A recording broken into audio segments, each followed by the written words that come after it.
Radio Pakistan Faisal آباد کے studio programme تخلیق میں آپ کا میزبان آزاد نقیبی حاضر ہے. پروگرام کے پروڈیوسر ہے سنری ناز. سامعین، جیسا کہ آپ جانتے ہیں کہ یہ ہمارا ایک ادبی پروگرام ہے. اس میں ہم ہر اتوار کو ایک مہمان کو اپنے پروگرام میں بلاتے ہیں، ان سے ان کے ادبی سفر کے بارے میں بات چیت کرتے ہیں اور ان سے کلام بھی سنتے ہیں، ان سے ان کی حالات زندگی پر بھی بات ہوتی ہے اور وہ معاشرے کی عکاسی بھی اپنے اشعار میں بھی کرتے ہیں. یہ پروگرام ایک قسم کا آگاہی پروگرام ہے. تو آج ہم نے جس مہمان کو اپنے اسٹوڈیو میں دعوت دی ہے وہ ایک شاعر بھی ہیں، ادیب بھی ہیں، کالم نگار بھی ہیں، آپ صحافی بھی ہیں. آپ نے بہت سارے صوفیہ کے اوپر مضامین لکھے ہیں، کچھ 100 کے زیادہ مضامین صوفیہ کرام پہ بھی آپ نے لکھے ہیں. تو میری مراد آج کے اس پروگرام میں جس شخصیت کو میں نے دعوت دے رکھی ہے وہ ہے ڈاکٹر اظہار احمد گلزار. السلام علیکم سر. وعلیکم السلام جی، بہت شکریہ سر، آپ نے دعوت دی. کیا حال ہے؟ خیریت ہے؟ بہت شکریہ ڈاکٹر صاحب. جیسا کہ آپ نعت بڑی اچھی لکھ رہے ہیں، تو نعت سے پہلے میں چاہوں گا کہ آپ ہمیں اپنی سب سے پہلے نعت سنائیے تاکہ ہم پروگرام کا آغاز نعت سے کر سکیں. جناب آزاد نقیبی صاحب اور ریڈیو پاکستان فیصل آباد کے منتظمین، پروڈیوسر، میں تمام کا شکر گزار ہوں کہ انہوں نے مجھے یہاں پروگرام تخلیق میں دعوت دی، کیونکہ یہ بہت ہی ایک تخلیق کے حوالے سے اچھا پروگرام ہے جو ادب کو پروموٹ کر رہا ہے. تو جیسا کہ انہوں نے کہا کہ نعت سے ہم آغاز کریں گے، تو میرے لیے یہ بڑی ہی سعادت کی بات ہے کہ سرور کون و مقام صلی اللہ علیہ وسلم کے حضور میں اپنا عاجزانہ سلام پیش کرتا ہوں. جی. پیام خدا ہے پیام محمد، سبحان اللہ. پیام خدا ہے پیام محمد، خدا جانتا ہے مقام محمد. سبحان اللہ. نہ ہوگا کبھی اس کا ایمان کامل، نہ ہوگا کبھی اس کا ایمان کامل، نہیں دل میں گر احترام محمد. واہ واہ. سبحان اللہ. نہ ہوگا کبھی اس کا ایمان کامل، نہیں دل میں گر احترام محمد. اسے حشر تک تشنگی نہ رہے گی، اسے حشر تک تشنگی نہ رہے گی، پیا جس نے ایک بار جام محمد. سبحان اللہ. محمد کا رتبہ میں کیسے بتاؤں، واہ. محمد کا رتبہ میں کیسے بتاؤں، ہے عرش بری زیر غام محمد. واہ واہ. سبحان اللہ. محمد کا رتبہ میں کیسے بتاؤں، ہے عرش بری زیر غام محمد. خدا بخشتا ہے گناہ اس کے سارے، بالکل. خدا بخشتا ہے گناہ اس کے سارے، پڑے جو صلاۃ و سلام محمد. سبحان اللہ. ملے دین و دنیا کی دولت اسی کو، ملے دین و دنیا کی دولت اسی کو، عقیدت سے چومے جو نام محمد. صلی اللہ علیہ وآلہ. مقتا عرض ہے جی کہ مقدر پہ اظہار قربان جاؤں، جی جی. مقدر پہ اظہار قربان جاؤں کہ میں ہوں غلام غلام محمد. مقدر پہ اظہار قربان جاؤں کہ میں ہوں غلام غلام محمد. پیام خدا ہے پیام محمد، خدا جانتا ہے مقام محمد. سبحان اللہ. سبحان اللہ. ڈاکٹر صاحب، نعت سے ہم آغاز کر چکے اپنے پروگرام کا. اب ہمارے سامعین کو بتائیے گا کہ آپ نے یہ شعر و ادب میں کیسے، کب داخل ہوئے، اور آپ کے ابتدائی اساتذہ میں کون لوگ ہیں جنہوں نے آپ کی رہنمائی کی اور آپ کی اس آبیاری میں آپ کو کامیاب کیا. میں جی، چونکہ میرے والد گرامی رانا محمد گلزار خان کپورتھلوی اور میرے تایا جان نور محمد نور کپورتھلوی دونوں ادیب تھے جی، اور ان کو شاعری سے بھی شغف تھا. تو والد گرامی کالم لکھا کرتے تھے اور ساتھ ساتھ افسانہ لکھتے تھے. جی جی. تو اسی طرح میرے تایا جان جناب نور محمد نور کپورتھلوی، جی جی. انہوں نے اردو میں بھی بہت لکھا اور پنجابی میں بھی بہت زیادہ، اور فیصل آباد کی ادبی محافل میں وہ بہت ہی ذوق و شوق سے شرکت کرتے تھے. جی. مجھے بھی اپنے ساتھ مشاعروں میں لے کر جاتے رہے. تو اس طرح مجھے یہ کہہ لیں کہ یہ جو لکھنے کے اور پڑھنے کی اور ادب کی طرف راغب ہونے کی ترغیب ملی ہے، جو مجھے اپنے بزرگوں سے ملی ہے.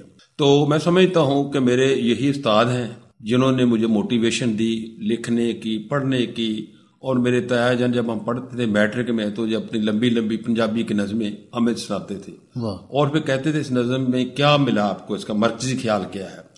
تو ہم اپنے اس وقت ایک چھوٹی عمر میں وہ اپنا جو بھی کنکلوژن ہوتا تھا نچوڑ اس کا نظم کا مرکزی خیال ہم بتاتے تھے کہ اس کے اندر آپ نے یہ کہنے کی کوشش کی ہے. اس طرح پھر وہ شہر کی جو محافل ہیں جن میں جناب شوق عرفانی صاحب کے ہو گئے، جناب ایک دو اور جگہ تھیں وہ مجھے اپنے ساتھ لے کر مشاعروں میں جاتے رہے، مختلف مقامی مشاعروں میں. پھر اسی طرح دائرہ کار وسیع تر ہوتا چلا گیا. پھر وہاں سے ہم جنڈیالہ، شیر خان، ادھر کڑیال کلان جناب تنویر بخاری صاحب کے جانا شروع ہو گئے. تو وہ پھر بھی مجھے اپنے ساتھ رکھتے رہے. تو مطلب اس طرح میں اپنے بزرگوں کے قریب رہا اور وہیں سے مجھے فیض ملا لکھنے کا، پڑھنے کا. تو میں سمجھتا ہوں یہ میرے لیے بہت خوش نصیبی کی بات ہے کہ میں پوری فیملی میں اپنے بزرگوں کے بعد میں ہی اس ادب کی طرف راغب ہوا ہوں. تو میں سمجھتا ہوں کہ یہ میرے اوپر بڑا اللہ کا کرم ہے کہ میں آج جو کچھ بھی لکھ رہا ہوں اپنے بزرگوں کی دعاؤں کا، ان کا فیضان ہے. جو جتنا بھی میں کچھ کر رہا ہوں. ڈاکٹر صاحب آپ اپنے بزرگوں کا جو کام ہے اسے لے کر آپ آگے بڑھ رہے ہیں. اور یہ بہت بڑی بات ہوتی ہے کہ انسان کو ادب جو ہے اپنے گھر سے مل جائے، اور ادب سکھانے والے اگر اپنے بزرگ ہوں تو بندہ یقیناً کنن بن جاتا ہے. تو اب آپ جیسا کہ جانتے ہیں کہ فیصل آباد کو شہر نعت بھی کہا جاتا ہے، اور آپ بھی بڑی خوبصورت نعت لکھتے ہیں. تو اس کے پیچھے کون کون لوگ تھے جنہوں نے اس شہر کو شہر نعت بنایا؟ نعت جی بہت خوش بختی اس شہر کی کہ اسے شہر نعت کہا جاتا ہے. اور پورے ہی ملک میں لوگ جانتے ہیں کہ شہر نعت، جتنی نعت اس شہر میں تخلیق ہو رہی ہے میں نہیں سمجھتا کسی اور شہر میں اتنی نعت لکھی جا رہی ہو. ایک سے بڑھ کر ایک شاعر یہاں پر نعت لکھ رہا ہے. تو ہمارے جب اولین جو ہم نعت گوش و راہ کا مطالعہ کرتے ہیں تو ہمیں منظور احمد منظور اور کامل دہلوی کے نام سامنے آتے ہیں. تو منظور احمد منظور کا بڑا نام ہے نعت کے فروغ میں.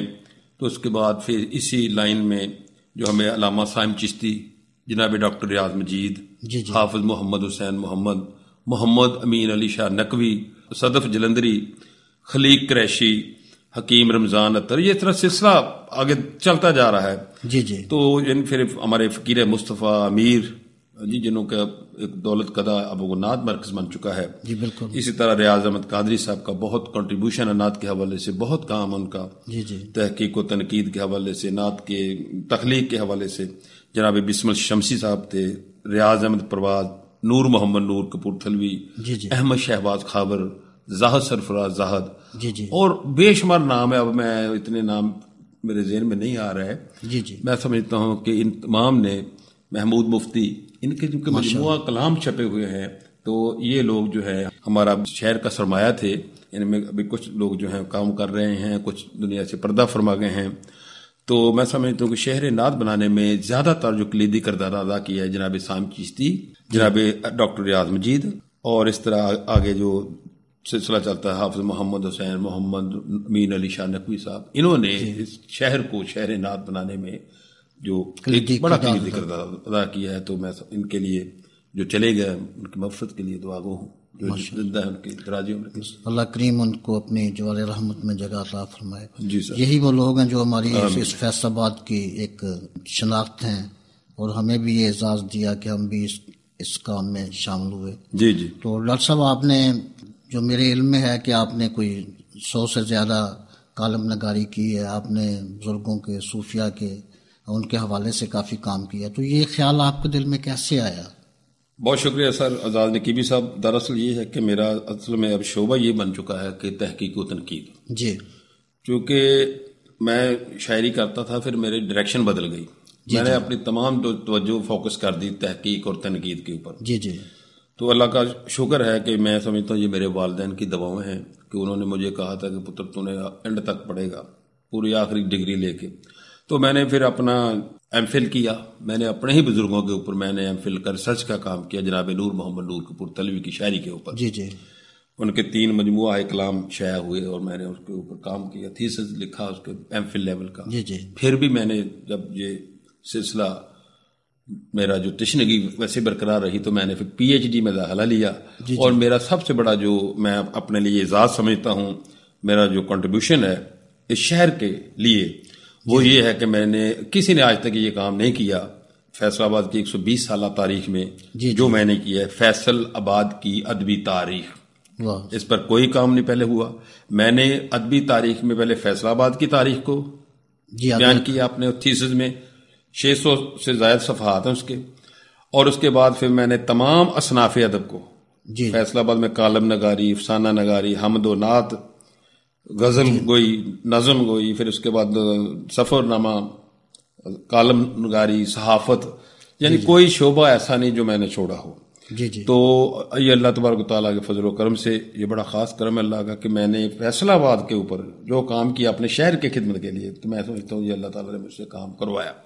اسی طرح جو آپ کہہ رہے ہیں کہ کالم نویسی، تو جو کالم نویسی ہے وہیں سے یہ مجھے شوق یہ نہیں چلا ادھر بھی لکھنے لکھانے کا. تو تحقیقی کام جو ہے یہ اب انشاءاللہ کتاب چھپے گی فیصل آباد کی ادبی تاریخ. تو اس طرح دیگر جو کام ہے میرے ساتھ ساتھ چلتے رہتے ہیں. تحریر و تقریر دونوں میں نے اپنے آپ کو یکساں پیراللی متوازن چلایا ہوا ہے. لکھتا بھی ہوں اور تقریر میں بھی میں اپنے آپ کو اسی طرح تحریر و تقریر میں میرے اساتذہ نے کہا تھا کہ دونوں کام ساتھ ساتھ لے کے چلنے ہیں. تو یہ آپ کی دعائیں ہیں. تو میں سمجھتا ہوں کہ میں ابھی تک وہ مختلف شہر کے کہیں بھی کوئی شخصیت دنیا سے وہ پردہ فرماتی ہے رفتگان کی طرف، وہ اگر صدار جاتی ہے تو میں اس کے اوپر مضمون لکھتا ہوں، اس کی یاد میں اپنا اخبارات میں ایک سپلیمنٹ شائع کرواتا ہوں. پھر ان کے مزارات پر جا کر ان کے جو ادبی کارنامے ہیں وہاں پر ایک ڈاکومنٹری بناتا ہوں، لوگوں کو بتاتا ہوں کہ یہ ہے وہ شخص جو ہے اسودہ خاک ہیں، یہ ہیرے ہیں یہاں پر جو مدفون ہیں، ان کا کام کتنا ہے فیصل آباد کے حوالے سے، نعت کے حوالے سے، غزل کے، کالم کے حوالے سے. تو وہاں جا کر ہم ان کو سلام عقیدت پیش کرتے ہیں. یہ سلسلہ آپ کی دعاؤں سے ہے. میں نے کچھ نہیں، اپنی پوری بساط کے مطابق جو بھی میں کر سکتا ہوں ایک ثواب سمجھ کے قبرستان میں جانا، ان مرحومین کو یاد رکھنا جنہوں نے بہت کچھ کیا، جو ہم سے پہلے چلے گئے ہیں. تو میں اس حوالے سے وہاں جاتا ہوں، وہاں گل پاشی کرتا ہوں، پھول چڑھاتا ہوں، دعائے خیر کرتا ہوں. وہاں جا کر ویڈیو بنا کے لوگوں کو سوشل میڈیا کے اوپر بتاتا ہوں کہ یہ وہ شخص ہے جس کے اتنے مجموعہ کلام تھے، جس کا اتنا تنتنا تھا، اتنا کام تھا لٹریچر میں، سماجی حوالوں سے. تو میرا یہ سلسلہ آپ کی دعاؤں سے جاری ہے.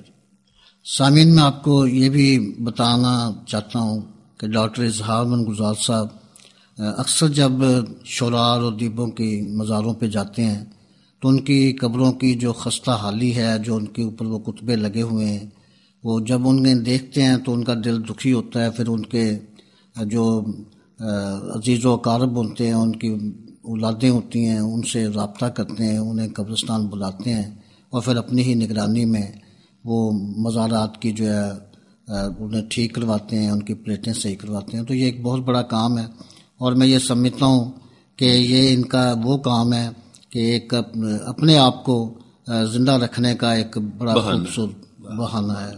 تو ڈاکٹر صاحب آپ کوئی اور اپنا ہمیں سنائیے گا. لیکن شعر نعت کی اگر بات ہوئی ہے تو شعر نعت چونکہ مجھے بڑی خوشی ہوتی ہے نعت لکھ کر. اردو ہو یا پنجابی، چونکہ یہ پروگرام اردو کا ہے تو اردو کے بارے میں بات ہوگی. تو واقعی اصناف میں فیصل آباد اتنا نہیں ہے کمزور، ہم یہ کہہ لیں کہ باقی اصناف میں بھی بڑا کچھ لکھا جا رہا ہے. یہاں پر بہت اچھی غزل لکھی جا رہی ہے، بہت اچھی نظم لکھی جا رہی ہے، بہت اچھے سفر نامے لکھے جا رہے ہیں. ابھی پچھلے دنوں ہمارا ایک نیا سفر نامہ آیا، جناب زبیر نبی صاحب کینیڈا میں ہوتے ہیں، ان کا سفر نامہ آیا، سفر شناس. اس طرح کر کے ہمارے